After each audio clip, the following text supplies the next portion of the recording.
I'm always sick. I'm always, I don't know. I can't do anything.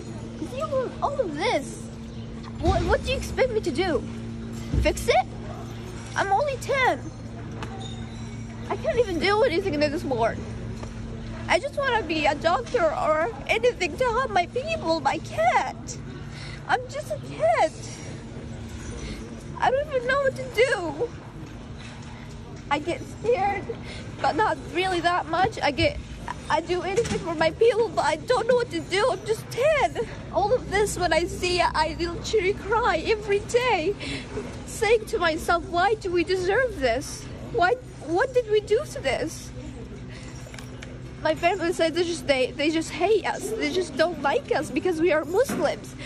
Why does Muslims act for you like that? We're just kids. You see all of the kids around me? They're just kids. Why wouldn't you just send a missile to them and kill them? It's not fair. Viewers, ये आप 10 साल की बच्ची से सुन रहे थे जो हालात है वहाँ पर मुसलमान होने की वजह से। फ़लस्तीनी बच्ची है, वो बता रही थी कि किस तरह उनके घर तबाह हो गए, उनके बच्चे जो हैं, उनके वालिदैन जो हैं, उनको मार दिया गया। और गज़ा पर जो इस्राएली फ़ौज का ताज़ा हमला है उसमें अभी एक हफ़्ते में 200 से ज़ायद लोग जो है वो शहीद हो चुके हैं, जिनमें डॉक्टर्स भी हैं, 8-8 साल के बच्चे भी हैं, 4-4 साल के बच्चे भी हैं। तो ये जुल्म और ज़्यादती पूरी दुनिया में हो रही है और ऑब्वियसली उनको रोकने वाला कोई नहीं है, क्योंकि इजराइल के ऊपर एक ही डंडा है जो कि अमेरिका का है, और उस पर इसलिए नहीं बरसता कि उनके आपस में स्ट्रेटेजिक इंटरेस्ट है। आज हम सोच रहे थे कि कौमी असम्बली में जब इजलास होगा फ़लस्तीन पे तो कौमी यकजहती नज़र आएगी, हमारी क़यादत जो है कौमी असम्बली या कौमी असम्बली के बाहर भी यूनाइटेड नज़र आएगी। लेकिन पहले मरीम नवाज़ साहिबा ने कल जो है इमरान खान साहब को लेकर जो यहूदी एजेंट का ताना दिया फ़लस्तीन के मसले के ऊपर, और आज प्राइम मिनिस्टर ने जो कमाल दिखाया वो ये कि इतने अहम सेशन के ऊपर जहाँ कायदे हिज़्ब इख्तिलाफ शहबाज शरीफ भी को 1.5 साल बाद नमूदार हुए, 1 साल बाद आए, शाह महमूद कुरैशी साहब भी मौजूद थे, सारी पार्टीज मौजूद थी। सॉलिडारिटी का मैसेज जाना चाहिए था, स्टैचुअर उसका बहुत बढ़ जाता अगर मुल्क के प्राइम मिनिस्टर भी आज सेशन में मौजूद होते, लेकिन वो हस्ब रवायत वहाँ मौजूद नहीं थे। मेरे साथ मौलाना ताहिर मोहम्मद महमूद अशरफी साहब, नुमाइंदा खसूसी प्राइम मिनिस्टर बराए मजहबी हम आहंगी और फॉरेन अफेयर्स को देखते हैं मिडल ईस्ट के मौजूद है, सेनेटर मुसद्दिक मलिक मौजूद है मुस्लिम लीग नून से। ताहिर अशरफी साहब, बहुत वार्म वेलकम आपको प्रोग्राम में। क्या ये अच्छा ना होता कि आज मुस्लिम उम्मा के इस अहम तरीन मसले के ऊपर प्राइम मिनिस्टर जो थे सारी रंजिशें भुलाकर, सारी चीज़ों को भुलाकर अपोजिशन की तरफ बेशक ना देखते, उनको मुखातिब भी ना करते, लेकिन आज फ़लस्तीन के लिए, मुस्लिम उम्मा के लिए कौमी असम्बली में मौजूद होते तो हमारी आज की करारदादों का, हमारे आज के बयानिए का वज़न बहुत बढ़ जाता। बिस्मिल्लाहिर्रहमानिर्रहीम नहमदुहु व नुसल्ली व नुसल्लिमु अला रसूलिहिल करीम। देखिए, गुजारिश ये है, मैं समझता हूँ कि आज जो है हमें मुस्बत चीज़ को भी देख लेना चाहिए ना, कि आज मेरा ख़्याल है जब से ये असम्बली आई है, पहला दिन है जिस दिन हिज़्ब इक़्तिदार और हिज़्ब इख्तिलाफ दोनों ने कोई हंगामा नहीं हुआ, कोई बदज़ुबानी नहीं हुई, कोई एक दूसरे के साथ जो है वो बदकलामी नहीं हुई, और दोनों तरफ से मुश्तरका चीज़ आई है। प्राइम मिनिस्टर साहब उस वक़्त में एक मीटिंग में थे जो और शाह महमूद कुरैशी साहब ने उनकी नुमाइंदगी की है। वो चूँकि इस सारे अमल को देख भी रहे हैं फ़लस्तीन के मामले को रोज़े अव्वल से, तो मैं समझता हूँ कि हमें इस पहलू को की तरफ जाना चाहिए कि आज हमारी कौमी असम्बली ने जो एक मुत्तफ़िका पैगाम पूरी दुनिया को दिया है, पाकिस्तानी कौम का पैगाम, वो ये है कि फ़लस्तीनियों के ऊपर जो मज़ालिम हो रहे हैं, जो जुल्म हो रहा है, जो सितम हो रहा है, वो नाकाबिले बर्दाश्त है। आप बिल्कुल बजा फरमा रहे हैं, बिल्कुल बजा फरमा रहे हैं। आज बड़ा अच्छा मैसेज गया है, लेकिन अगेन बीइंग अ पाकिस्तानी मैं ये एक्सपेक्ट कर रहा था कि पाकिस्तान के प्राइम मिनिस्टर आज यहाँ मौजूद होते और कोई इतनी अहम मीटिंग नहीं हो सकती थी इससे ज़्यादा। लेकिन बहरहाल उनकी अपनी रीजंस हैं, उनकी अपनी मजबूरियाँ, उनकी अपनी वो हैं, लेकिन एक यूनाइटेड मैसेज जाता तो बड़ा सच भर जाता। मुझे ये बताइए कि शाह महमूद साहब ने कहा है यूनाइटेड, कामरान भाई, जी सर, कामरान भाई, यूनाइटेड मैसेज गया है। आप ये ना कहें यूनाइटेड मैसेज, किसी का इख्तलाफ नहीं है। आप ये बात आप शाह महमूद कुरैशी साहब चले यूनाइटेड मैसेज किया जी, मैं इसमें मजीद कंट्रोवर्सी क्रिएट नहीं करता, लेकिन मैं ये दरख्वास्त करूंगा प्राइम मिनिस्टर से इस प्रोग्राम के प्लेटफॉर्म से, जो इस तरह बड़े बड़े मसले हों, कश्मीर का मसला हुआ, उन्होंने बुलवा लिया, आर्मी चीफ ने तो बुला लिया अपोजिशन लीडर को, प्राइम मिनिस्टर ने इनके साथ डील नहीं किया। मुस्लिम उम्मा का मसला है और प्राइम मिनिस्टर की नीयत पे कोई शक नहीं मुझे, तो वो सल्लम की जो हुर्मत है उसके लिए भी बहुत ज़्यादा वो लगे रहते हैं जुस्तजू के अंदर, और मुस्लिम उम्मा के लिए उन्होंने बात उठाई है। लेकिन ये क्या बात हुई कि अपनी कौमी असम्बली में मौजूद ना हो, तो ये एक मेरा प्रोटेस्ट है, ये प्रोटेस्ट भी ना कहें, रिक्वेस्ट है कि प्राइम मिनिस्टर को आना चाहिए इस तरह के सेशंस में। साथ साथ ये बता दीजिए मौलाना साहब के आज एक बड़ी इंटरेस्टिंग बात कही शाह महमूद साहब ने कि वो जा रहे हैं टर्की के वज़ीर ख़ारजा की इन्विटेशन के ऊपर, टर्की जा रहे हैं गालबन, और वहाँ सूडान के वज़ीर ख़ारजा भी आएंगे, फिर वहाँ से वो न्यूयॉर्क जाएंगे।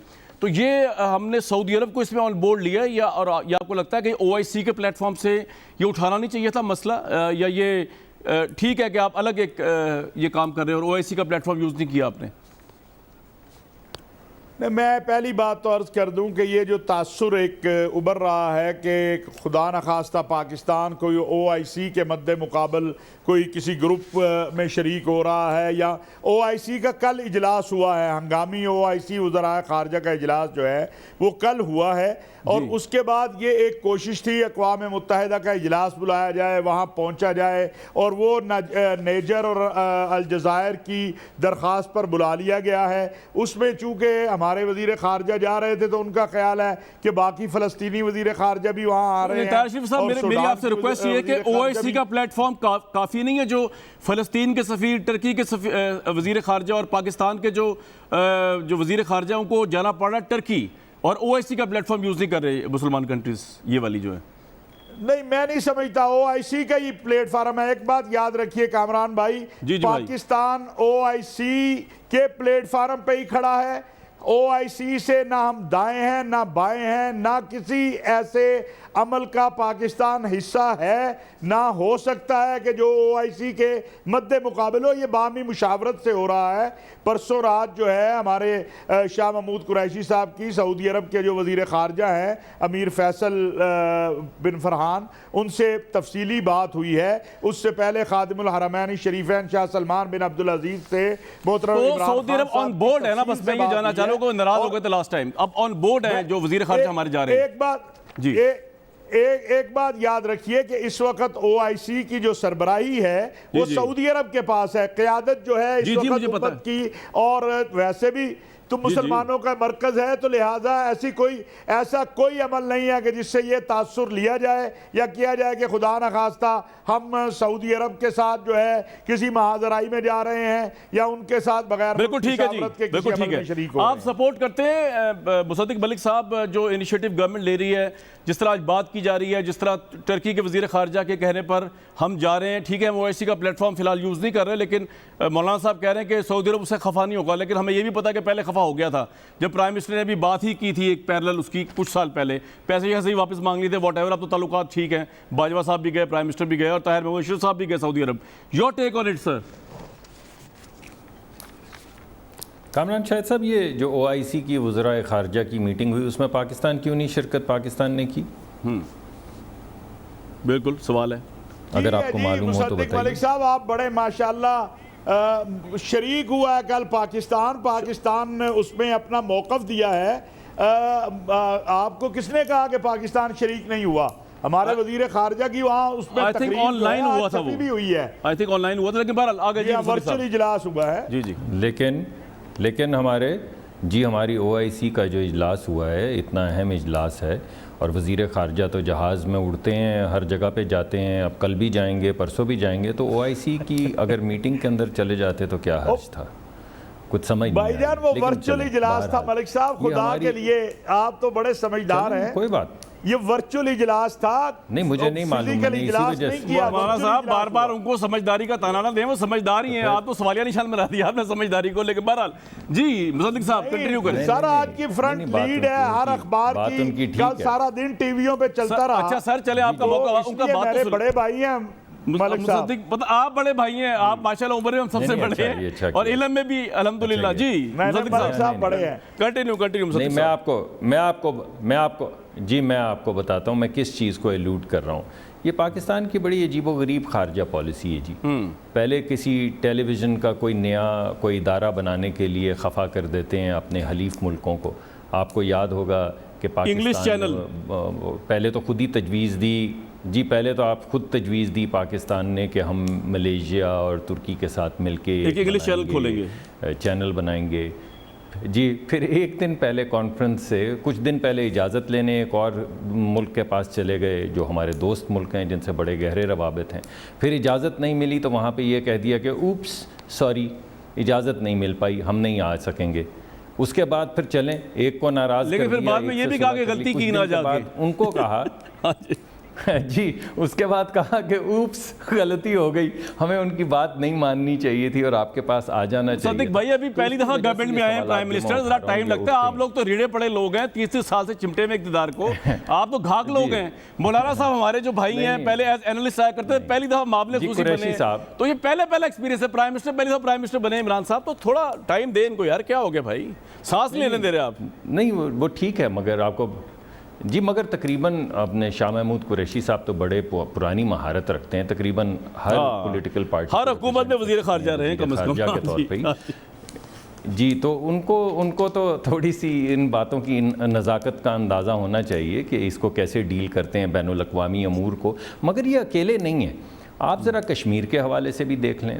लेकिन मुसद्दिक भाई मुझे आपसे एक शिकवा है, मुझे आपकी लीडरशिप से एक शिकवा है। मैं आपको सुनवाना चाहता हूँ, इतने अहम मामले पे भी जब मरीम नवाज साहिबा जलालुद्दीन साहब के घर गई तो यार ये जो उन्होंने प्राइम मिनिस्टर के मुतालिक कहा है ना, ये हमारे मुल्क की यूनिटी को तार तार कर देता है। और क्या ये आपकी पार्टी का भी यही मौक़िफ़ है? क्योंकि आज शहबाज शरीफ बड़े कूल हेडेड थे, उन्होंने फ़लस्तीन पे बात की, छोटा शिकवा किया स्पीकर से कि मेरे प्रोटेक्शन ऑर्डर नहीं आया वॉट, लेकिन उन्होंने गवर्नमेंट पे कोई ऑनस्लॉट नहीं किया। लेकिन मरीम नवाज साहिबा ने जो गुफ्तगू की है, क्या यही आपकी पार्टी की पॉलिसी है? तो फिर तो इस मुल्क में कोई मुत्तफ़िका पॉलिसी नहीं बन सकती। सुनवाएं जी जरा। जिसने आईने पाकिस्तान की बात की वो गद्दार कहलाया।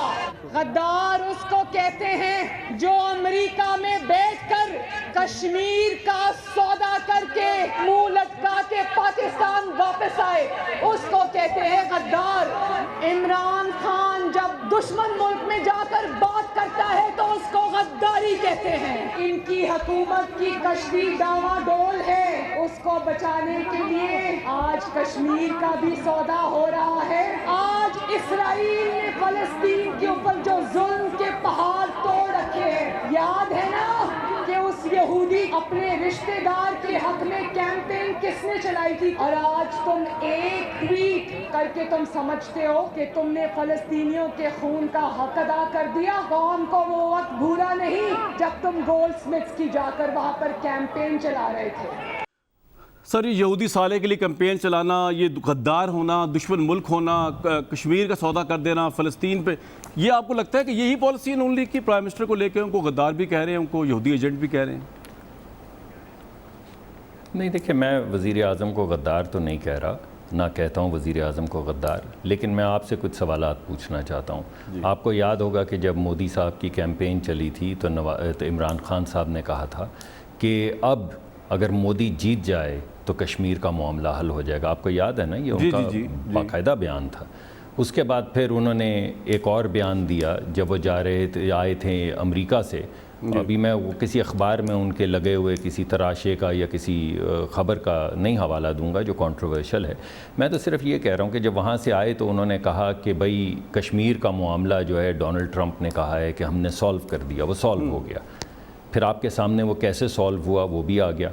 आपको मालूम है कि उन्होंने वहाँ पे इंटरनेट बंद कर दिया। लेकिन ये फ़लस्तीन के मसले का तो कोई ताल्लुक कश्मीर वगैरह तो उस तरह नहीं है, उस पर आप क्यों कह रहे हैं कि वो यहूदी एजेंट हैं और ये और वो, ये बातें तो कह रही मुनासिब है प्राइम मिनिस्टर के बारे में? ये जो आपने जी मैं आता हूँ उस तरफ, क्योंकि आपने जो क्लिप चलाया अगर उसमें कश्मीर का जिक्र ना होता तो मैं कभी भी लेकिन हम इस तरह फ़लस्तीन पे बात करें। लेकिन क्योंकि आपने जो क्लिप चलाया जी अगर आप काट देते ना, वो काट देते तो फिर मैं जनाब मुसद्दिक साहब, लेकिन अब आपने क्योंकि बात चला दी है तो फिर हम जिस दिन असेंबली में करारदाद लाए, हमें एक बंद कमरे के अंदर ये कहा गया कि इसके अंदर 370 का जिक्र ना करें। क्यों जिक्र ना करें भाई? हुकूमत ने हमें बाकायदा फॉर्मली बंद कमरे में ये कहा कि आप जो करारदाद ला रहे हैं उसमें आर्टिकल 370 का जिक्र। बड़ी अमेजिंग बात है। तो फिर आप जब जी बड़ी अमेजिंग बात, हमें भी बड़ी अमेजिंग लगी। और उसके बाद आप ये बताइए कि ये जो शाह महमूद साहब ने अभी रिसेंटली कहा कि 370 जो है, जिससे फिर वो थोड़ा सा हट गए, लेकिन उन्होंने जो कहा कि 370 भारत का अंदरूनी मामला है, तो आप मुझे ये बताइए कि इन तमाम नुकात को अगर आप जोड़ें, मोदी साहब को जोड़ें ट्रंप से, फिर ट्रंप को जोड़ें उस करारदाद से, फिर करारदाद के बाद 370 और उसके बाद कोई कश्मीर का जिक्र नहीं आता, तो आप और फिर हमारी बात छोड़ दें, चलें हम तो ऑपोजिशन में है ना, तो हम चीज़ों को पोलराइज़ करते हैं। इनकी अपनी जो वज़ीर हैं, जो इंसानी हकूक़ की वज़ीर हैं, उन्होंने हमारी वज़ारत ख़ारजा के मुतल्लिक़ कश्मीर के हवाले से क्या कहा, वो क्लिप चला सर, ये आपका पॉइंट आ गया हमारी बात। लेकिन एक मिनट मैं जरा एक ब्रेकिंग न्यूज़ दे दूं कि रिंग रोड का जो स्कैंडल है, सर एक सेकंड साहब, एक रिंग रोड का स्कैंडल जो है जिसके ऊपर बेसिकली इंक्वायरी कमेटी बिठा दी गई थी वज़ीर पंजाब ने, और उस रिंग रोड के ऊपर ये कहा गया था कि कुछ बासिर सियासतदानों और मफाद पसंद ग्रोहों के कहने पर निजी हाउसिंग सोसाइटीज़ को फ़ायदा देने के लिए हदबंदी तब्दील कर दी गई है ताकि वहाँ जुल्फ़ी बुखारी साहब और चौधरी सरवर साहब जो है उनको फ़ायदा हो सके, उनके रिलेटिव्स को फ़ायदा हो सके या उनके दोस्तों की हाउसिंग सोसाइटीज़ को। तो जुल्फ़ी बुखारी अभी ये ब्रेकिंग न्यूज़ चल रही है कि उन्होंने बीइंग अ मावन ख़ुसूसी पाकिस्तान ओवरसीज़ पाकिस्तानी के ओहदे से इस्तीफ़ा दे दिया है, और ऑब्वियसली ये मैं अप्रिशिएट करूंगा। उन्होंने इंक्वायरी अभी शुरू हुई है तो उन्होंने इस्तीफ़ा दिया है, क्योंकि प्राइम मिनिस्टर इमरान खान का भी ये नस्बुल लैन था जब वो अपोजिशन में थे कि जब आप ये इंक्वायरी हो और आप उस पोजीशन में हो कि आप इन्फ्लुएंस कर सकें तो आपको इस्तीफ़ा दे देना चाहिए। तो मुसद्दिक भाई ये तो बड़ी अच्छी बात है, लेकिन आप कंटिन्यू कर लें यहूदी एजेंट वाली बात जो आप कह रहे थे। जी जी, और दूसरी बात ये कि अगर आपने जो अभी क्लिप चलाया उसमें तो ये कहा गया कि उन्होंने अपने x brother in law mister gold Smith जो हैं, जो मेयर का इलेक्शन लड़ रहे थे, उसकी कैंपेन को सपोर्ट किया। अब कैंपेन को अगर उन्होंने सपोर्ट नहीं दिया तो वो बेशक आकर कह दें, एक बयान दे दें, राइट, फॉर्मल बयान दे दें कि मैंने तो किसी भी सूरत में सर, लेकिन इसका मतलब ये तो नहीं कि वो इजराइल के फलस्तीन पर हमलों के साथ प्राइम मिनिस्टर खड़े में जो कॉन्टेक्स्ट मरियम साहब कह रही हैं, लेकिन मैंने ये कभी नहीं, आपने नहीं कहा, ये मैंने नहीं कहा। बिल्कुल ठीक है बड़ा साहब, ये कश्मीर का मसला हो या फलस्तीन का मसला हो, गद्दार समझा है, मैं नहीं समझ, ठीक है, लेकिन आपकी लीडरशिप को उन्होंने जो भी गद्दार कहा, लेकिन आप नहीं समझते, ये बड़ी अच्छी बात है। ये बड़ा अच्छा जेस्चर लगा मुझे आपका। मौलाना साहब, आप लोग भी गद्दार कहना छोड़ दें। कभी नवाज शरीफ को गद्दार कहा जाता है मोदी को लेके, अब देखें ना आप, वो बता रहे हैं कि बंद कमरे में ये कहा वजीर खारजा ने कि जी आप जो करारदाद लेके आ रही हो अपोजिशन में 370 का जिक्र ना किया जाए, तो अब इसकी बेस पे इनको भी गद्दार, तो ये खेल खत्म करें, मुल्क मुस्लिम उम्मा को यूनाइट करें। आपका तो यही काम है, क्योंकि आप बड़ी अहम पोर्टफोलियो पे आए हुए अब मजहबी हम आहंगी। कामरान भाई, पहली गुजारिश तो ये है कि मैं तो ये बड़े अरसे से अपील कर रहा हूँ कि ये गद्दारी बंद करो। इस मुल्क के अंदर जो है, खुदा का वास्ता है, ये देखो दुनिया कहाँ पे पहुँची है और हम कहाँ पे खड़े हैं। और मैं समझता हूँ, ये मैं बड़े एहतराम से, अदब से गुजारिश करूँगा कि फ़लस्तीन के मसले के ऊपर आज हमने पूरी दुनिया को दिखाया कि हम एक हैं। अगर चंद दिन हम एक दूसरे के ऊपर ये तीर ना बरसाएं तो मेरा ख्याल है इससे पूरे मुल्क का वक़ार बढ़ेगा, सबका वक़ार बढ़ेगा। वगर ना माजी तो कुरेदना शुरू करेंगे तो बड़ा कुछ निकल आएगा। मैं ये नहीं कहता कि यहाँ नहीं होगा, वहाँ नहीं होगा, हमें आगे जाना है। और अब दूसरी बात मैं एक अर्ज़ करूँगा कामरान भाई, जी सर, मैं अपनी अर्ज़ आपको बता सकता हूँ कि इन 6 माह के अंदर 16 साल बाद कुवैत जो है वो पाकिस्तान के साथ कुवैत के वज़ीर ख़ारजा तशरीफ़ लाए हैं। आपके 11 साल बाद वीज़े जो हैं वो बहाल हुए हैं। आप मिस्र के, आपका 10 साल बाद वज़ीर ख़ारजा की लेवल का विज़िट हुआ है। बहरीन आप देख लें, इराक़ में इस वक्त आप देखें हमारे जो ताल्लुकात हैं माशाल्लाह वो किस तरह है। तो ये नहीं है, हम जो काम है कर सकते हैं, कर रहे हैं। सऊदी अरब तो हमारे लिए ईमान का और अकीदे का और उम्मत की वहदत का मरकज़ है, हम उससे दूर कैसे जा सकते हैं। थोड़ा सा जो माजी में किरदार अदा किया कुछ लोगों ने, जो ये चाहते थे, वो खाली ये नहीं चाहते थे कि इमरान खान दूर हो सऊदी अरब से, वो चाहते थे कि पाकिस्तान दूर हो सऊदी अरब से, वो चाहते थे कि पाकिस्तानी कौम को नुकसान पहुंचे। सऊदी अरब के साथ ताल्लुकात की खराबी में वो ना इमरान खान के दोस्त हैं, ना वो किसी और के दोस्त हैं, वो तो इस मुल्क के दुश्मन हैं जो चाहते हैं कि पाकिस्तान और सऊदी अरब के ताल्लुकात खराब हो जाए। तो अल्हम्दुलिल्लाह मामलात बेहतरी की तरफ हैं। मैं आपको अर्ज़ करूं, ताकि OIC के सेक्रेटरी जनरल मक्का मुकरमा में इमरान खान साहब से मिले, मैं मौजूद था उस मीटिंग में। इमरान खान साहब ने उन्हें ये कहा कि मैं आपको वज़ीर आज़म पाकिस्तान होने की हैसियत से ये बात कहना चाहता हूँ कि इस्लामिक फोबिया, तौहीन नामूस रिसालत, मसला फ़लस्तीन और कश्मीर, इसके ऊपर OIC अपना जो हमारी ड्यूटी लगाए, जो किरदार हमसे चाहे हम अदा करने को तैयार हैं। बिल्कुल ठीक है जी। कल भी हमने यही कहा है, जो शाह महमूद कुरैशी साहब ने वज़राए ख़ारजा कॉन्फ्रेंस से खिताब किया, कि आप तय करें, हमारी कोई सरहद फ़लस्तीन के साथ नहीं लगती है, हमारा कोई बॉर्डर नहीं है फ़लस्तीन के साथ, लेकिन जिन मुस्लिम मुल्कों की सरहदें लगती हैं, जो इस्लामी दुनिया वाबस्ता है, वहाँ करीब है, वो बताए भाई ये खिदमत है, ये करना है। सर आपका पॉइंट आ गया। मुसद्दिक मलिक साहब, सऊदी अरब के साथ ताल्लुकात तो आप भी ठीक रखना चाहते थे, तो आपको भी सपोर्ट करना चाहिए अगर ये गवर्नमेंट इनिशिएटिव ले रही है सऊदी अरब के साथ ताल्लुकात ठीक करने में मजीद, क्योंकि उसी की स्ट्रेंथ में हमारी सबकी मैं स्ट्रेंथ है। समझता हूँ बिल्कुल ये बड़ा अच्छा इनिशिएटिव है जी। मैं इसीलिए जो बात शुरू हुई थी वो इसी वजह से शुरू हुई थी कि देखें पहले एक मरतबा एक गलत फहमी पैदा हो चुकी है, दोबारा वो गलत फहमी पैदा ना हो तो अच्छा है। और मैं समझता हूँ कि अगर हमारे मुआवने ख़ुसूसी मौलाना ताहिर अशरफी साहब ये कह रहे हैं कि इस बात के लिए पहले OIC को बता दिया गया है हम जो इनिशिएटिव ले रहे हैं, तो ये अच्छी बात है। मैं ये सिर्फ कहने की पहले भी जो कोशिश कर रहा था कि जो आप जहाज़ में उड़ के जा रहे हैं, अगर आप पहले OIC के भी किसी सरबराह को मिल लें और दीगर ममालिक जो जिस तरह सऊदी अरब है या और दीगर ममालिक जो बहुत एक्टिव हैं OIC में, ताकि उसमें फिर डिफरेंस ऑफ ओपिनियन ना आए हमारा। बिल्कुल ठीक है सर, ये आपका पॉइंट आ गया। ऐसा ना हो, ऐसा ना। मुझे एक ब्रेक लेना कहा जा रहा है। ब्रेक से वापसी में के बाद शहबाज शरीफ जो गए हैं, जो नहीं जा पाए, ECL में उनका नाम है, उसके हवाले से बड़ी इंटरेस्टिंग गुफ्तगू है व्यूअर्स जो शेख रशीद साहब ने हमसे भी की, हम आपको कुछ चीज़ें उसकी दोबारा भी सुनवाएंगे। और बड़ी उन्होंने इंटरेस्टिंग बातें बताई जो उससे पहले हमें तो पता नहीं थी कि इमरान खान साहब पे किस किस्म का प्रेशर है, अगर शहबाज शरीफ बाहर चले जाए किस तरह उनकी सियासत पे उसका नेगेटिव इंपैक्ट पड़ेगा। और अगला इलेक्शन शायद प्राइम मिनिस्टर के लिए जीतना मुश्किल हो जाए अगर शहबाज शरीफ बाहर चले जाते हैं। तो ये मसला सिर्फ कानून और रसूल का नहीं रह गया, ये बात बन गई पावर पॉलिटिक्स की। इस पर बात करेंगे ज़रूर और आपको इंटरेस्टिंग चीज़ें सुनवाएंगे एक ब्रेक के बाद। शहबाज शरीफ का नाम ECL में डाल दिया गया है। प्राइम मिनिस्टर इमरान खान इतने परेशान क्यों है शहबाज शरीफ को लेकर, इसके मुतालिक वज़ीर दाखिला ने जो कुछ हमें बताया वो आपको दोबारा सुनवा देते हैं, आप भी हैरान रह जाएंगे। ज़रा सुने। मैं कह रहा हूँ आप पाकिस्तान के कैदियों की बातें कर रहे हैं सऊदी अरब में जाके। सर ईद का मौका है, माफ़ कर दें जितने भी कैदी यहाँ के, नवाज शरीफ साहब हो गए, शहबाज, इन सबको मुलजिमों को मुजरिमों को सर माफ़ कर दें। अल्लाह आपके दिल में रहम डाले, आपके और इमरान खान साहब के दिल में, इनको ही माफ़ कर दें। इस ईद पे अपनी ईद मनाएं, शहबाज शरीफ अपने भाई के साथ, बेटी अपने बाप के साथ, छोड़ें सर, आगे चलें, पाकिस्तान को आगे लेके जाएं। शेख साहब देखें जी, हम भी सऊदी अरब को माफ नहीं कर रहे, उसको वतन में वापस ला रहे हैं। पाकिस्तानियों वतन में आ जाएं। हाँ, पाकिस्तानियों को अपनी जेलों में रहें। कोई दुनिया में ऐसा सियासतदान है कि अपने वतन को छोड़ के खुश हो? अपने वतन को इमाम खमीनी ने कितनी जद्दोजहद की जी, और वापस डोनाल्ड रॉबर्ट ने कितनी जद्दोजहद की अपने मुल्क। अभी प्यूटन का जो मुखालिफ है कैसे वापस आया, मुझे उसका नाम नहीं याद। देखिए प्यूटन की पूरी जद्दोजहद ये है कि ये वापस ना आए रशिया में, और वो कामयाब हो गया। वापस आने का उसने जेल जाना कबूल कर लिया। सो यहाँ हमारा सियासतदान भागने पे उसने जॉगर पहने हुए हैं और सुबह 3 बजे की फ़्लाइट कर लेता है। और बाबा सैरी शैरी रख के जाओ, तसल्ली से जाओ। ये पाकिस्तान में भी आपका माल है, फ़ारन का सैंडविच बाद। देखिए इनके नसीब में क्या है, इनके नसीब में क्या फ़र्क पड़ता है जी, क्या फ़र्क पड़ता है क्रिस्टल के बेड पे सोने का और बांस की मंजी पे सोने का। सोना है क्रिस्टल के टेबल पर और सिल्क, प्योर सिल्क के तकिए के नीचे, सिल्क कोकून के तकिए के नीचे, सिल्क वार्म एग्स के तकिए के नीचे सोचने का, और अपने घास भूस के तकिए नीचे सोने का अपना ही मजा है। वतन अपना ही है।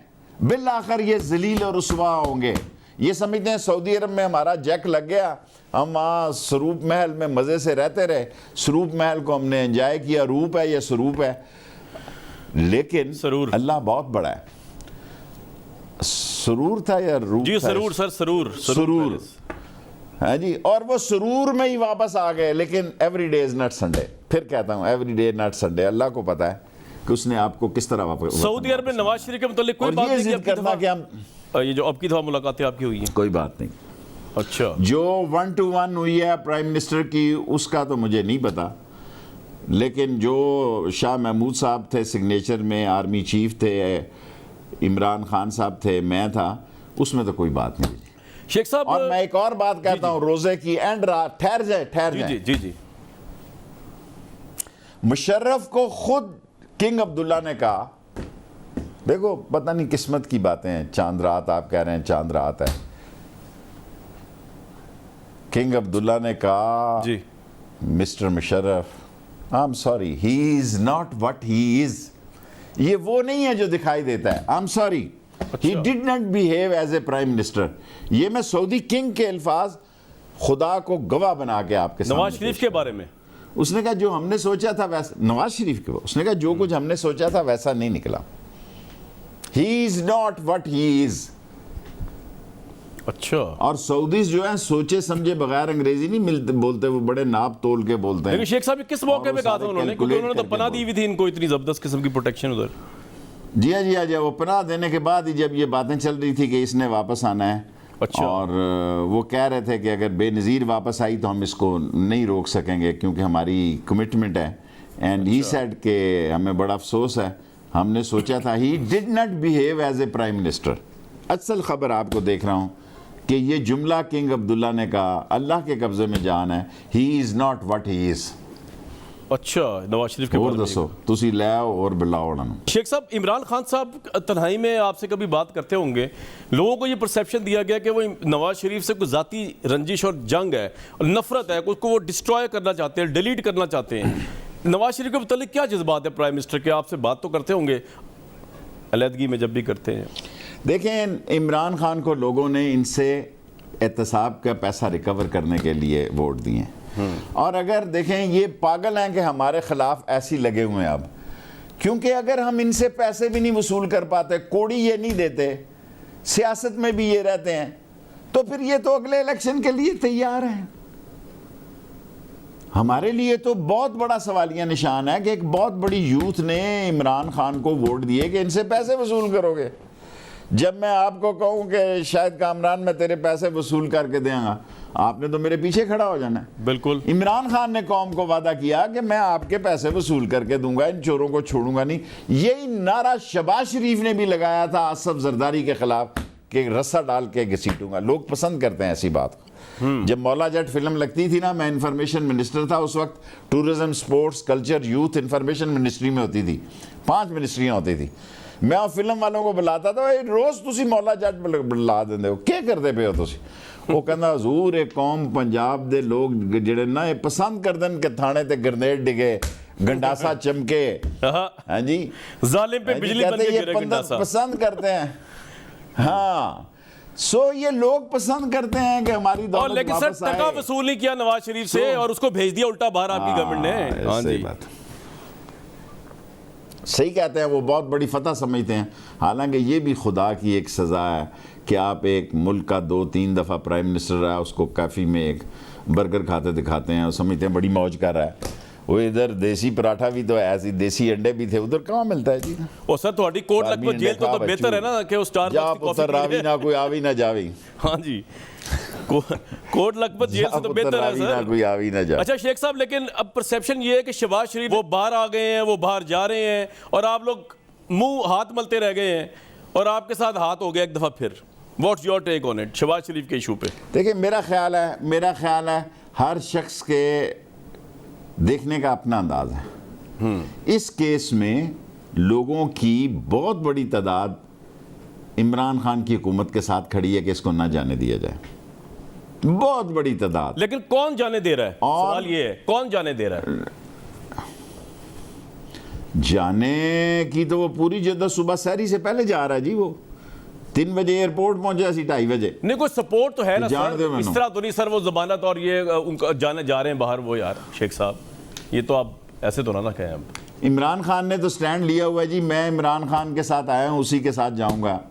अगर ये चांद रात है तो उसी के साथ आया हूं, उसी के साथ जाऊंगा। वो कोशिश पूरी करेगा क्योंकि उसके दिल में बड़ा सदमा है कि नवाज शरीफ निकल गया।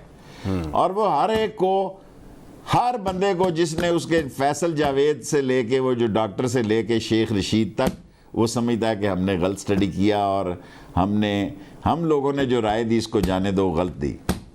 उसकी ये राय है कि इनको नहीं जाने देना चाहिए, और उसकी अब भी राय है कि शहबाज शरीफ को नहीं जाने देना चाहिए। अगर लेकिन शेख साहब ये शहबाज शरीफ ने फिर चले जाना है, फिर आपने कहना जी वो प्राइम मिनिस्टर तो बेबस ही नजर आए, फिर क्या होगा? लेकिन पॉइंट ये है कि ये बाहर लोगों को ये मैसेज नहीं जाएगा कि मिल के गेन चोरा न रले सन।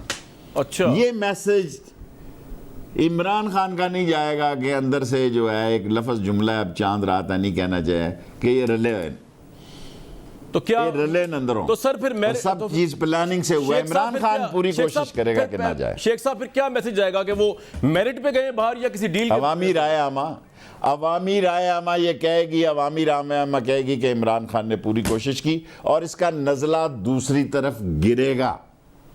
इसका नज़ला दूसरी तरफ गिरेगा कि Imran Khan tried his best but unfortunately he can't. लेकिन अगर वो कामयाब हो जाता है तो देखे ना, हुदैबिया पेपर तो मैंने लड़ा था जी सुप्रीम कोर्ट में। आज एक बंदे ने कहा, उस वक्त मैं वजीर दाखिला तो नहीं था, मैं तो ओपोजिशन में खड़ा था, मैंने फ़रूख नसीम को वकील किया, मैंने हुदैबिया के ख़िलाफ़ गया जहाँ काजी फ़ाइक ईज़ा साहब ने और दूसरे जजों ने उसको मुस्तरद किया। सो इमरान इज ट्राइंग बेस्ट। अब मैंने ना आपसे एक सवाल पूछने लगा हूं, आपने आगे से कह देना जी मैं तो अक्लमंदों से मुखातिब हूं, लेकिन सवाल करना तो मेरा बनता है, ये दूसरी तरफ से क्या मुराद है? क्या मतलब दूसरी तरफ से? कि दूसरी तरफ गिरेगा, वो कौन है दूसरी तरफ? उन पे नज़ला किस पे गिरेगा दूसरी तरफ? वो जो भी कुव्वतें उसको बाहर भिजवाने की कोशिश कर रही हैं, लोग अच्छा। उसको नापसंदीदा का इज़हार करेंगे। अच्छा, मैं शेखों को पहली हिदायत ये होती है, बचिया बच के, हम शेख भी हैं, सियासत वजीर दाखिला हैं, अंदर से शेख हैं, बजते बजते सो फिर भी कोई बचिया गलत बच कह के। जानते हो मेरे प्रोग्राम में बजते बजते बच जाती एक दफा फंस गया था पिछले से पिछली हाँ दफा, जी। वो आपने घेर लिया था मुझे। कोई बात नहीं उसकी शेख साहब, बड़ी उन्हीं मुझे- गिरागा। अच्छा शेख साहब, ये तो ये यानी कि शहबाज शरीफ का ये इशू हुआ हुआ है, ये असद उमर साहब की तरफ से पिछले दिनों बातचीत चली गई जी, प्राइम मिनिस्टर शायद असेंबलियां तोड़ दें। प्राइम मिनिस्टर ने कभी डिस्कस किया आप लोगों से कि हालात ऐसे भी हो सकते हैं कि prime minister early election call कर दे? देखें, ये अपोजिशन इमरान खान को नहीं समझ सकी। इस अपोजिशन में इतना वियन नहीं है कि ये दीवार के पीछे देख सके। 31 दिसंबर हमें 30 दिसंबर लास्ट डेट दी थी, ठीक है जी, सही। और ये मई में आपको इंटरव्यू दे रहे हैं, दिसंबर, जनवरी, फरवरी, मार्च, अप्रैल, मई, 6 महीने और रह गए, जून, जुलाई, अगस्त है। और 3.5-4 साल के बाद तो इलेक्शन कैंपेन शुरू हो जाती है। हमें जवाब देना पड़ेगा आवाम में, चीनी का भाव क्या था, आटे का भाव क्या था, घी का भाव क्या था। सही। हमें तो अपने लाले पड़े हुए हैं कि हमने क्या जवाब देना है। और ऐसे वक्त में अगर हमसे कोई पंगा लेगा तो हम तो खुद कुछ सियासतदान हैं, कोई भी फैसला कर सकते हैं, लेकिन इमरान खान असेंबली नहीं तोड़ेगा, इतना बच्चा नहीं है। Don't under estimate him. और सर उनको हर तरफ से ब्लैकमेल किया जा रहा है, कभी तरीन ग्रुप ब्लैकमेल कर रहा है, कभी कोई और ग्रुप कर रहा है। 14-16 बंदे उनके बिक गए प्राइम मिनिस्टर के, जिसके ऊपर उनकी अक्सरियत कायम है। उनको तो इखलाकी लिहाज से उनकी अक्सरियत लोग कह रहे हैं कायम है, इनको एक फ्रेश इलेक्शन कॉल कर देना चाहिए। शेख साहब नहीं, मेरा ख्याल है तरीन भी ईद अच्छी गुजारेंगे। तरीन इज जंगी डील हो गई है तरीन से डील हो गई है, वो तो कुछ नहीं कहा जाएगा। डील तो बहुत शकील लफ्ज़ है, शकील लफ्ज़ है डील, लेकिन जहांगीर तरीन के मामलात इमरान खान से इतने बुरे नहीं जितने आप मीडिया ने बनाने की कोशिश की है। They are in better position. दोस्त ही होता है, बेशक थोड़े दिनों के लिए जोडो कराटे क्यों ना हो जाए। दोस्त ही होता है, चाहे उस पर करप्शन के इल्जाम लगे, माफिया का इल्जाम लगे, लेकिन वो दोस्त है, उसको एनआरओ दे दिया प्राइम मिनिस्टर ने। अब ये देखें ना, अपनी ख्वाहिश, अपनी खुशी आप पूरे कर लें, जैसा मर्जी जुमला बोल के। नहीं, मेरी ख्वाहिश तो ये है कि जहांगीर तरीन के साथ मैं क्योंकि पिछली दफा इंटरव्यू दे के मैं फंस गया था। जब आप ये पब्लिक में इंटरव्यू दे रहे हैं तारे के जहांगीर तरीन के साथ मामला ठीक हो जाएंगे, तो सर सवाल तो बनता है ना कि प्राइम मिनिस्टर कह रहा है शुगर माफिया को मैंने कहा कि जहांगीर तरीन उस हद तक इमरान खान के खिलाफ नहीं जाएंगे। इमरान खान कानून के तमाम जो उसके असूल हैं और प्रिंसिपल हैं उस पर खड़े भी रहेंगे, और जहांगीर तरीन उस हद तक नहीं जाएंगे जिस हद तक आपकी ख्वाहिश है। और सर ये जो हमारी ख्वाहिश तो नहीं है, वो तो जहांगीर तरीन ग्रुप ने खुद ही कहा था कि हम उस हद तक ना लेके जाएं। नहीं, आपकी ख्वाहिश है, मैं जानता हूँ आपको अंदर से। मैं आपको अंदर से जानता हूँ। मेरी क्या ख्वाहिश है सर, चले बताएं, आज बताएं ना जरा। जोडो कराटे होते रहे, बैंकॉक के शोले हो, बगदाद की रातें हो, फायर ब्रिगेड का पानी ना हो, तभी आपने हिट होना ना। शेख साहब, मैं आपको जानता हूँ। शेख साहब थोड़ा सा आप गलत समझे, हमने बड़ी मोहब्बत से इमरान खान साहब को लेके आए, बड़ी मोहब्बत से आपको भी सुनवाया आवाम को, लेकिन ऑब्वियसली आप खुद कह रहे हैं वही कि मोहब्बत जिंदा रखे ना। वो है, लेकिन हम उनके वेल विशर हैं। हम कह रहे हैं कि चीनी का हिसाब देना पड़ेगा, बुजदार का हिसाब देना पड़ेगा, आपको आटे का हिसाब देना पड़ेगा। आपके पास कुछ जवाब है? दिल की बात को दिल वाला समझता है, सुपर स्टोर नहीं समझता, जिसने हर रोज आके एक प्रोग्राम करना है, चाहे अगला बेचारा जो मेजबान हो या मेहमान हो उसका सत्यानाश हो जाए। सही। तो शेख साहब मुझे एक बात बताएं, ये पूरा पाकिस्तानी मीडिया इसने बड़ा सपोर्ट किया आप लोगों को, ये दुकानें लगा करती थी इमरान खान के हक में, नवाज शरीफ के खिलाफ, इसको और क्या करना चाहिए प्राइम मिनिस्टर को? जो बात कैबिनेट नहीं कहती, मुझे आपका नहीं पता, आप सच्ची बात बताते हैं प्राइम मिनिस्टर को, जो ग्राउंड रियलिटी बताते होंगे, मुझे तो पता नहीं अंदर की। हम ये जो दुकान लगा के पहले प्राइम मिनिस्टर को प्राइम मिनिस्टर बनाया, उनकी एक सीट थी, अब जो है दुकान लगा के उनको बता रहे हैं कि आप गलती कर रहे हैं, तो और क्या करें? आप हमें गाइड करें ना जरा। देखें, बाज औकात बात साहब बहादुर कह के भी की जा सकती है। आप सीधा सीधा छुरा ही ना मारा करें ना। अच्छा ठीक। आप तो कहते हैं कि बंदे कह रहा है कोई ना जाए उधर, ऐसी डिब्बी लगा, अनोखी आर्म लॉक लगाना चाहते हैं ताकि बंदा पहले ही सरेंडर हो जाए। उसका नाम भी इमरान खान है, वो भी स्पोर्ट्समैन है, वो सरेंडर नहीं होता। पाकिस्तान को बस मैच समझ के ना खेलें प्राइम मिनिस्टर, बाकी सब ठीक है, हमें क्या है। इंशाल्लाह मुझे तो इतना फर्क नहीं पड़ा। पाकिस्तान को मैच समझ के नहीं खेलेंगे और रेफरी से मिलकर भी नहीं खेलेंगे, ठीक होगा इंशाल्लाह। ये ब्रेकिंग न्यूज़ है कि रेफरी से मिलके भी नहीं खेलेंगे। मेरी बड़ी नेक दुआएं आपके साथ है, इसमें तो कोई दो राय नहीं है। लेकिन सर वो शेख रशीद को हम इसलिए मिस करते हैं कि जो अगर आज ऑपोजिशन में होते तो बड़ा मजा आता, जब आप बातें करते पंजाब पे, जब आप बातें करते। आप तो चाहते ही नहीं है किसी का घर बसे। नहीं, आप तो चाहते ही नहीं है किसी का घर बसे। नहीं घर खुद ही नहीं आप तो बसाया। चाहते हैं कि गंडासा निकले, मौला जट का गंडासा हो और ग्रेनेड थानों में पड़े। नहीं, मैं ब्रेकिंग न्यूज शायद कामरान शेख साहब, अभी आपको समझ नहीं आ रही, अभी आप अल्लाह करे। देखें, मैंने तारीख, दुनिया न्यूज़ ने मेरी किताब छापी है 5 एडिशन, अब उनको मैं कहना चाहता हूँ और छापे ताकि पैसे ज्यादा आए, ईद के बाद में खर्चा ज्यादा हो। सही है। लाल हवेली से आपका खर्चा है क्या शेख साहब? ना आपकी बीवी ना बच्चे, आपका खर्चा क्या है? इसलिए ना आपको चीनी का मसला है, ना चाय का। आपका ख्याल है दुनिया वालों से पैसे ना मंगवाऊं?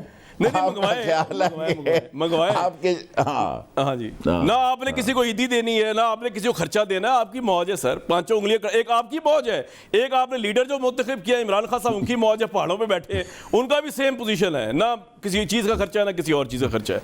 तो सर अच्छी बात है, लेकिन अवाम का बड़ा खर्चा है। नहीं। और मैं उम्मीद रखता हूँ कि अगले 2.5 साल जो है शेख साहब, मैं तो बड़ी वेल विशर हूँ, ऑप्टिमिस्टिक इंशाल्लाह कि इमरान खान करप्ट नहीं है। और अब तो 2 ही रह गए समझो।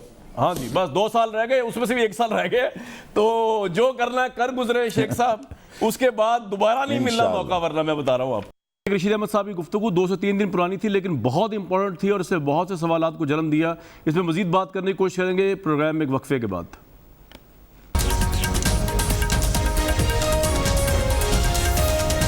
शेख साहब की गुफ्तगू सुन के एक सवाल उठा मेरे ज़हन में कि इमरान खान साहब का सारा एहतसाब का जो मामला है, ये कानूनी है या सारा पावर पॉलिटिक्स के लिए? ये सवाल का जवाब आप भी तलाश कीजिए। मुझे दीजिए कल तक इजाज़त।